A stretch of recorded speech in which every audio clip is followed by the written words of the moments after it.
Et il y a des artistes maintenant qui vendent leurs clips aussi. Donc ils sortent leurs clips et quand ils créent par exemple 50 NFT. Ça veut dire qu'on aura 50 jetons qui nous permettront d'accéder au clip. Si c'est un gros artiste, ces NFT vont valoir une fortune parce qu'en gros c'est comme acheter une part de ce clip. La valeur d'un NFT est très subjective. Donc si moi perso je m'en fous de posséder une partie du clip. Donc le type qui l'a acheté 50 000 balles, je vais pas comprendre et je vais pas le lui racheter. Mais certaines personnes vont être prêtes à mettre 70 000 balles peut-être et lui racheter sa part pour avoir une part de ce clip. Donc c'est ça qui est assez incroyable. Et maintenant je vais parler un petit peu des dérives. Je vais parler déjà premièrement de la spéculation. C'est le fait de parier sur la valeur des choses sans spécialement regarder derrière.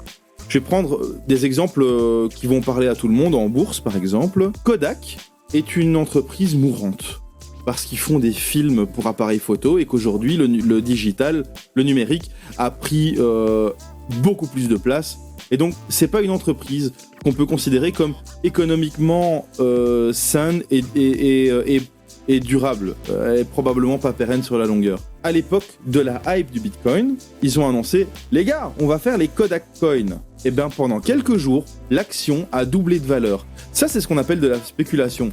Parce qu'il y a eu un effet d'annonce, ils ont dit on va faire des coins. À aucun moment, cette annonce n'implique que Kodak va innover, va recréer une certaine valeur pour son entreprise. Non, ça change rien. Donc c'est vraiment de la spéculation. On va acheter des actions pour essayer de les revendre plus cher. C'est le seul but. Donc quand il y a un effet d'annonce comme ça, évidemment, on peut pas croire que Kodak va tout d'un coup devenir vachement plus sain économiquement parce qu'ils disent « Les gars, on va faire des Kodak Coins, on a une idée de génie ». Ça, c'est de la spéculation.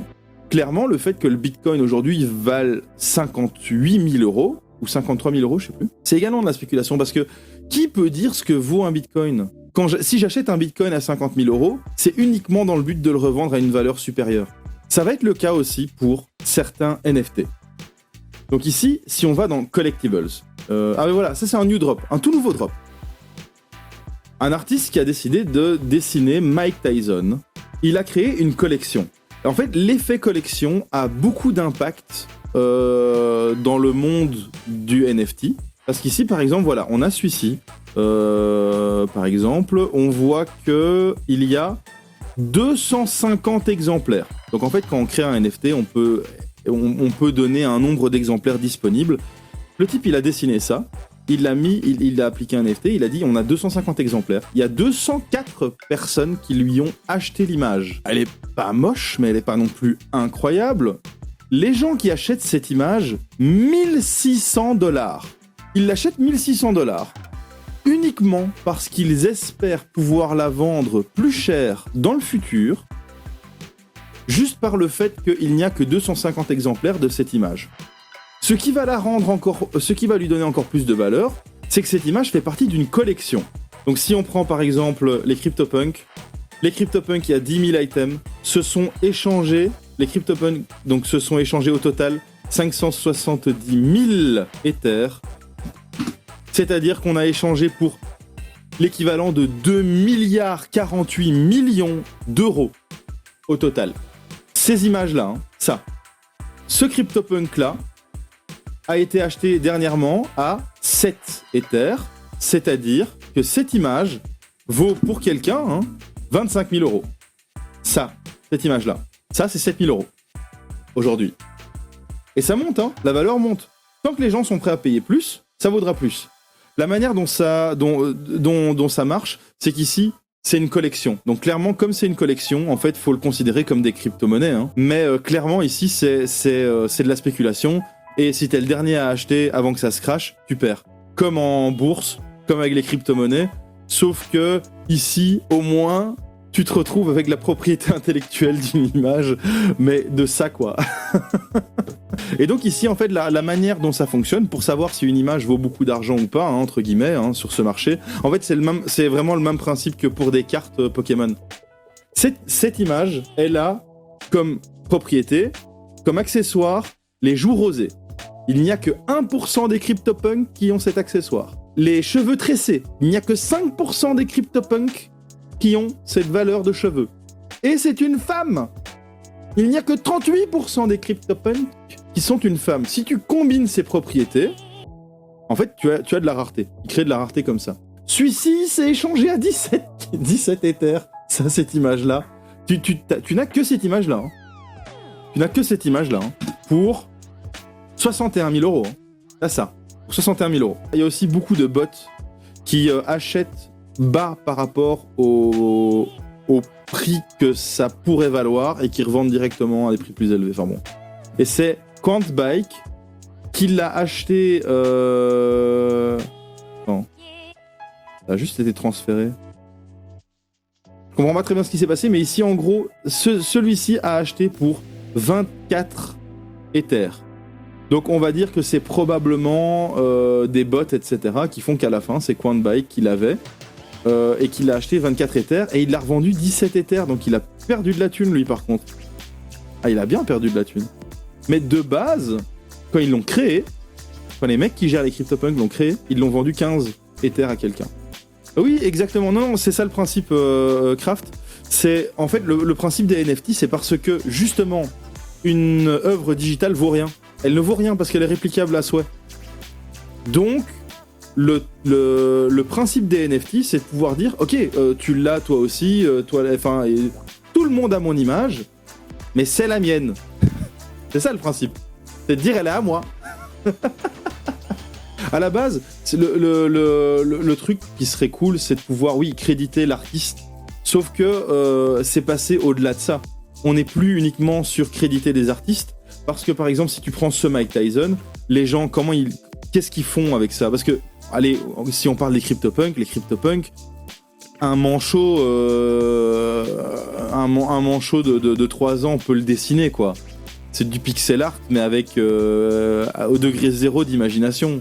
Ah ben, regarde, rien que ça. La valeur de la collection, donc en fait, au même titre qu'une crypto-monnaie, hein, tu vois que les CryptoPunks, leur valeur a fait plus 32% sur la collection au total. Sur la collection totale. Donc en fait, c'est vraiment comme une monnaie d'échange. C'est créer de la valeur à partir de rien. Donc en fait, les CryptoPunks, à la base, l'idée, oui, c'est de créditer l'artiste, sauf que c'est plus ça. Tu vas acheter un CryptoPunk à l'artiste qui te le vend à un prix fixe, et tu vas te dire, ce CryptoPunk, je vais pouvoir le vendre plus cher. C'est pas pour dire merci l'artiste, c'est beau. Non. C'est acheter parce que tu te dis, ça, quand je vais l'échanger plus tard, il vaudra plus. Parce qu'il est rare, il a les cheveux tressés et il a du rouge à lèvres. Il y a même des tokens qui ont été utilisés pour de la réalité. Si par exemple, j'ai un caillou, que ce caillou, je dis, c'est moi qui le possède, j'ai un NFT qui lui est assigné. Le NFT, il est virtuel, mais le caillou, il est réel. Je peux vendre la possession de ce caillou, donc le NFT, et le caillou, je le donne à quelqu'un, et il a, entre guillemets, un certificat d'authenticité qui dit « c'est mon caillou ». Le PDG de Twitter a vendu son premier tweet. Jack Dorsey a vendu son tout premier tweet pour 2,9 millions de dollars. Un tweet, quoi. Un tweet. Le truc, tu vas sur Twitter, tu vas sur le compte de Dorsey, tu scrolles, il est là le tweet, il est là. Sauf qu'il y a un type qui possède... Il y a un type qui possède ce tweet. La propriété intellectuelle du tweet ou j'en sais rien. Ici, c'est la plateforme OpenSea qui est la plus connue, mais c'est vraiment plus une plateforme qui va exploiter le NFT de cette manière. Il y a d'autres plateformes. Et par exemple, cette plateforme aussi, Foundation App, c'est vraiment plus une plateforme d'artistes où tu as des photographes qui vont vendre leurs photos, tu vois. Évidemment, un photographe, ça coûte super cher de faire des impressions. Donc ici, le type, il vend sa photo. Et il y a un exemplaire de la photo. C'est pas comme les autres qui font des collections, etc. Bah ici, voilà. Si ton image, elle vaut 7 Ethers ici, bah, et qu'elle vaut 7 Ethers là, bah, étant donné que c'est ultra volatile, les cryptos, ton image, elle peut rapidement changer de valeur, quoi. Là, c'est sur un jour, donc ça marche pas, mais sur 3 mois, tu passes de 1 Ether qui vaut 3600 à un Ether qui vaut 2400, quoi. Donc moi, si je vends une image 3600, 3 Ethers, je vais avoir 3 Ethers sur mon wallet. Si je les vends maintenant, j'aurai mes 10 000 balles. Si j'avais gagné ici 3 Ethers à une valeur de 3300 € et que je les avais gardés jusque-là, je me serais fait complètement niquer. Parce que j'aurais eu 3 Ethers, donc le type aura acheté pour l'équivalent de 10 000 €. Mais si je le vends là, en vrai, mes 10 000 €, ils sont descendus à 7 500 € quoi. Donc ça, c'est vraiment ça qui est dingue. Et ce qui m'amène à une chose que je trouve vraiment, par contre, c'est le gros point positif. C'est que moi, par exemple, si je fais des dessins, s'il y a un intérêt pour mes dessins, le meilleur moyen pour moi de les vendre serait de trouver acheteur sur le marché des NFT. En fait, ça permet à des artistes de vivre de leur passion d'une manière très peu conventionnelle. Donc c'est assez récent, hein. Mais on est déjà dans la partie hype de la courbe. C'est-à-dire que aujourd'hui, parce qu'on va en faire, je vais vous montrer comment on en fait. Aujourd'hui, ça devient plus si intéressant, je pense, d'en faire, parce que pour se démarquer, ça devient très compliqué. Et pour se faire de l'argent avec ça, ça devient assez compliqué également. Moi, perso, si je vais le faire aujourd'hui, c'est pour vous montrer déjà, comment ça fonctionne, et j'ai trouvé super intéressant d'expliquer le concept. N'hésitez pas à poser des questions dans le chat ou à étoffer si vous avez plus d'infos, ou même à commenter si le sujet est intéressant ou pas. Mais voilà, moi je trouve ça assez intéressant. J'ai testé de cash out des cryptos en euros, ça fonctionne. Voilà, j'ai vendu des bitcoins, j'ai récupéré l'argent sur mon compte dans la journée. Donc si quelqu'un m'achète des dessins, je vais pouvoir récupérer cet argent en euros sonnants et trébuchants. Donc ça marche, c'est ça qui est dingue. Après, moi je n'ai jamais vendu d'NFT et il y a peu de chances que ça m'arrive. Mais si ça m'arrive, je suis refait. Si j'arrive à me faire un nom dans ce monde des NFT, je suis refait. Et donc c'est aussi ça que j'avais envie de présenter, c'est une plateforme sur laquelle on peut laisser libre cours à son imagination et potentiellement en être récompensé. Voilà, moi je trouve ça super cool. Donc maintenant parlons de comment on fait. Tout d'abord, pour créer un compte, pour créer des NFT, il faut un portefeuille. C'est tout simplement des applications. Moi personnellement, je suis sur Coinbase. Ça ressemble à ceci. Pour l'instant, il y a $0 dessus. C'est tout simplement une application sur laquelle je vais lui dire de créer un portefeuille sur lequel je serai capable de recevoir de l'Ether. En gros, c'est une espèce d'adresse numérique sur laquelle on va pouvoir m'envoyer de l'Ether, l'Ether étant la crypto-monnaie utilisée dans ce cas-ci. Contrairement à ce que la plupart des gens pensent, la crypto-monnaie, c'est pas un moyen de faire des échanges d'argent de manière anonyme. Il y a des crypto-monnaies qui reposent sur des technologies qui permettent ça. Je pense notamment à l'époque au Monero, mais je sais pas si ça existe encore et si c'est toujours le cas.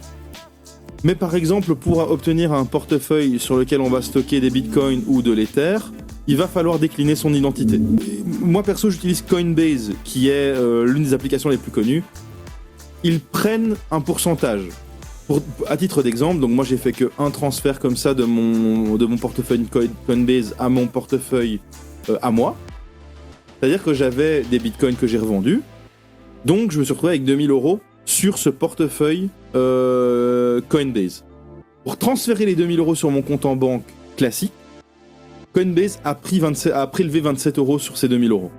Donc c'est pas négligeable, mais vu le sérieux de cette option, je préfère suivre cette option qui est un peu plus chère que les autres. Donc Coinbase. Donc je vais pouvoir créer un portefeuille et ça va me donner une adresse numérique pour ce portefeuille. Donc ici, hop, je vais me connecter avec un wallet Coinbase. Voici mon compte. Donc je l'ai fait à la va-vite, j'ai mis une image à la con, etc. Ici, voilà, j'ai créé un compte et on voit qu'on a la possibilité de faire différentes choses. Moi, pour tester, j'ai décidé de créer une collection avec des images que j'avais. Voilà, j'ai testé avant le live, comme ça, j'étais sûr de pas dire de bêtises. J'ai testé avant le live et tout simplement, j'ai créé une collection avec des mock-ups de sneakers, de custom sneakers que j'avais fait.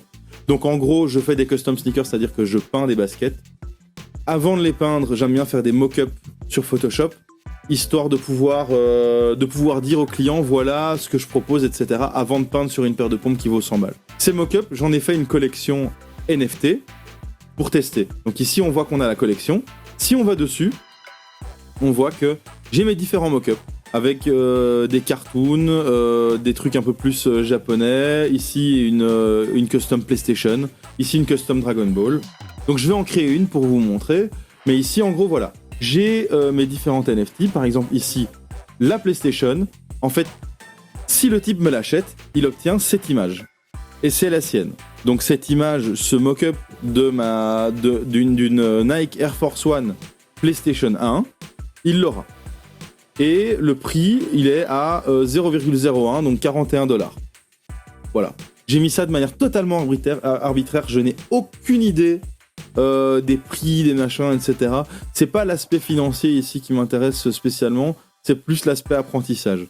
Si c'est quelque chose que j'aurais envie de creuser dans le futur, je m'attellerai un petit peu plus à cet aspect financier.